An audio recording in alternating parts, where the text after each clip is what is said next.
Kristyanismo, bago pa ang mga natukod o namugna ang mao nga Kristyanismo man mabanaw sa atong Ginoong Dios, ang mga katawan kaniadto nag-ilagayod, labi na ang mga magsasangyaw kaniadto, mga magwawali nga ang mga panghitabo, mga ngalan nga naa gaisgutan sa Old Testament nagapunting gini ngadto sa New Testament, no, specifically ngadto kay Jesucristo. Sa mapananglitan tao si Isaac, anak ni Abraham. Si Isaac bugto anak ni Abraham, niya siya pod gipapasan sa sugnod ni Abraham kamaoy ihalad ngadto sa altar. Unya nibamanta sa istorya ni Isaac nga naluwas gid siya kay di ay gisulayan ra si Abraham. Kini si Isaac muna ang personahe nga nagtudlo og nagpunting ngadto kang Jesus. Si Jesus, anak nga bugtong sa Dios. Si Jesus, nagpasan dili na sa kahoy para idaog niya, kundi nagpasan siya sa cross aron siya ihalad ngadto sa Dios. Muna si Abraham o si Isaac, si Adan mao ang binuhat sa Dios nga tagag kinabuhi. Si Kristo gitawag og bag-ong Adan. Bagong Adan nga dili kay binuhat nga hinata o na yatagan sa kinabuhi, kundi Adan nga bagong Adan nga naghatag og kinabuhi. So muna ang mga tao usab, no? Daghan pa sama pananglitan sa panghitabo nila ni Moises o mga Israelita. Si Moises 40 adlaw, 40 kagabi dito sa Kamingawan kay ligi nangandam nga siya makigtagbo sa Dios nga mahan. Tinuod man sa Mount Sinai, gihatag sa Dios amahan ang napulo ka sugo.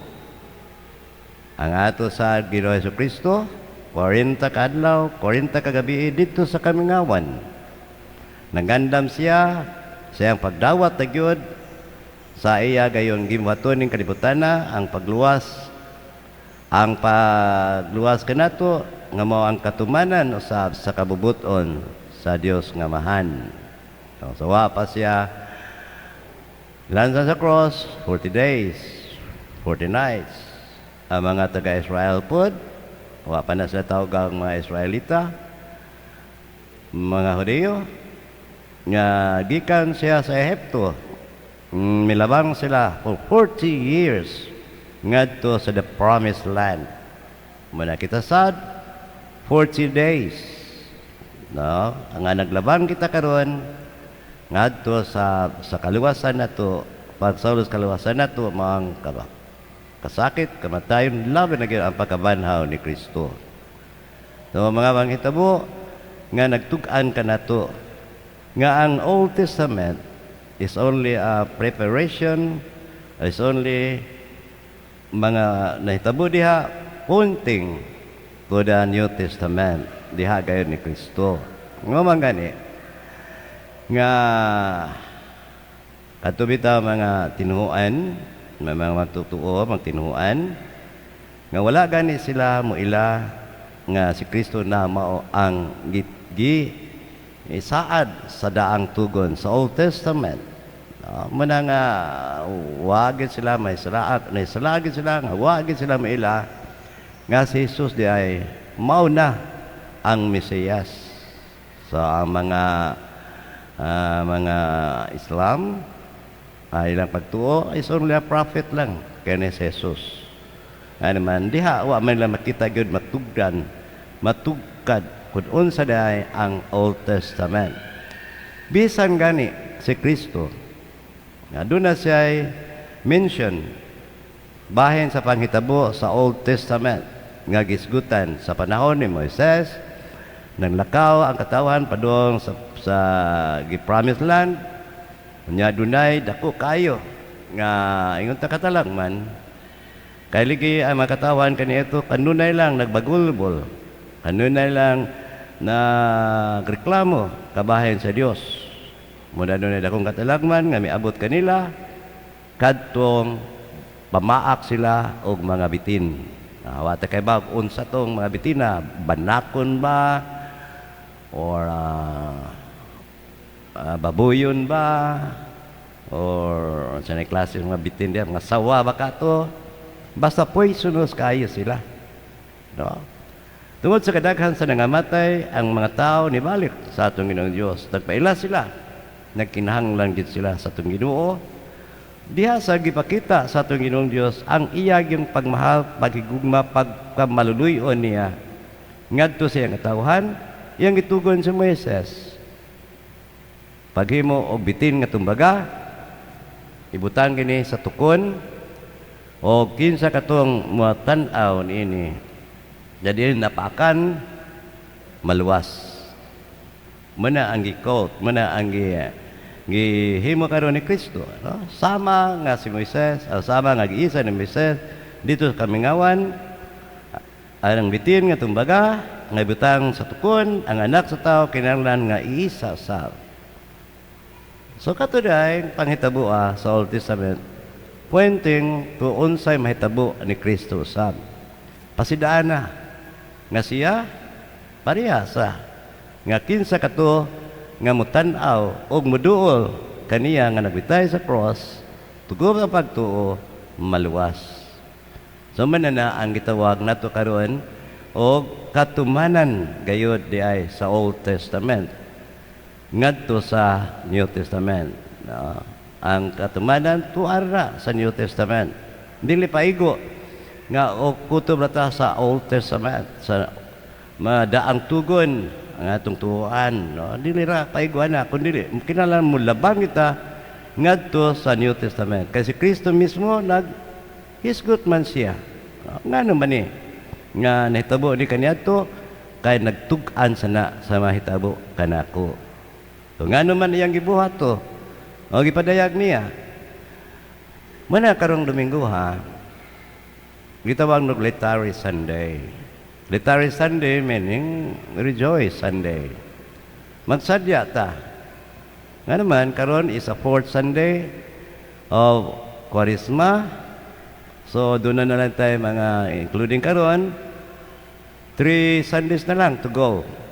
Tungod ba niya na, nga maminus-minusan na lang ang panahon nga kita magsakripisyo, nga kita magpugong itong pagkaon ba, nga kita adunay mga pagpuasa o abstinensya ba? Dahil yun, no? Laetare Sunday, kay mo ni ang gisgutan sa atong Ginoo karon diya ni San Juan. Kay sumapa, kay gihigugma pag-ayo sa Dios ang kalibutan.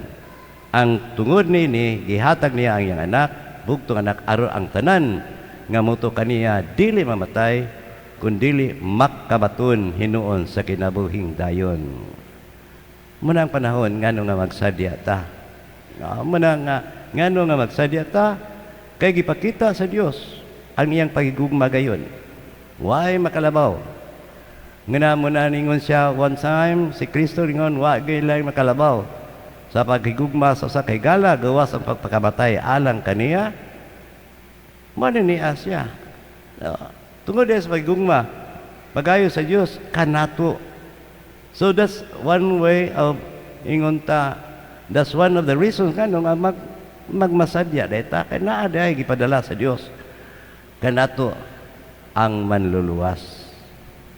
So, diya ng Ebanghelyo karon nakaingon ta tinuod gyud nga si Kristo mao'y katumanan sa Old Testament. Siya gayon ang ipunting pangandam rato ang Old Testament. O sa kaduha, pagkadako sa higugma sa atong Ginoong Dios diay. O nga ano nga sukad pa sa sinugdanan, pasidan-an na. Di ba kung mubalik ta sa katekismo nato, ngayon, apil gali Santa Maria sa Saad, Pagka sala gayon ni Adan ug Eva, gingnan din sa Eva. No? O katong bitin. Kamong duha, kanunay gyud mo magaway, mupaak sa tikod ang bitin. Diha sa tikod sa usa ka babae nga ulay pandili gyud siya makabuntog niini. Di pa apil na Santa Maria na. So karon mo na ni ang katumanan. No? Hindi ay pahinumdum na ni. Nganong nag-celebrate sa Kwaresma, we celebrate sa gugma sa Dios alang kanato. Mag-celebrate sa dakong pagmahal niya sa katawhan nga gipakitaan gyud sa paghatag niya kinabuhi ngari aron sa kita mabuhi ang kinabuhi sa anak aron sa kita mabuhi gayud. So manaming ta karon may Litary Sunday gyud tinuod, no? Litary Sunday. Penumdum ni nabay gugma ba sa Dios. No dili ang importante sa kay nakita naman nato nagugma ang Dios kanato. Sumapa niya ang katong mutuo. Dili lang ang paglantaw. Dili lang ang pagtan-aw sama sa mga kagayunan nga kita din makaduyog yun ning panahon na sa Kwaresma. So ang baton nga nag-isip ta mo ni bugti sa pagmahal sa akong Ginoo, muni akong buhaton. Kaligi bisan pag-unsa ang sakripisyo nga itong himuon, puasa, abstinensya, pag-ampo, or paghatag sa mga nanginahanglan, apan not in the name of God, dili tungod sa gugma na ito, itong kawa ang tanan. So muni usa sa ito rason karon, no? Nga nang magsadiyata. Nya kanindot kayo, kay tinuod, kung maduyog magayta sa kamatayon niya, muduyog sa taas iyang pagabanhaw. Muni ang giingon ni San Pablo karon sa ikaduhang pagbasa sa sulat niya ngadto sa taga-Efeso. Ug sa atong pagkahiusa kang Kristo, Jesus, gibanhaw kita niya uban kang Kristo. No? Nga usab naluwas kamo tungod sa grasya sa Dios. So dili dahil kay tungod kay manikamot at pagtuo. Kaya ang grasya sa Dios gihatag kani aron sa kita makapadaya sa itong pagtuo nga naa ang naghatag natog kaluwasan. Nara ang nagpakamatay alang kanato. Nara nagbitay sa cross. So mga kitang mga binuhat sa Dios, gibuhat kita niya diha kang Kristo Jesus.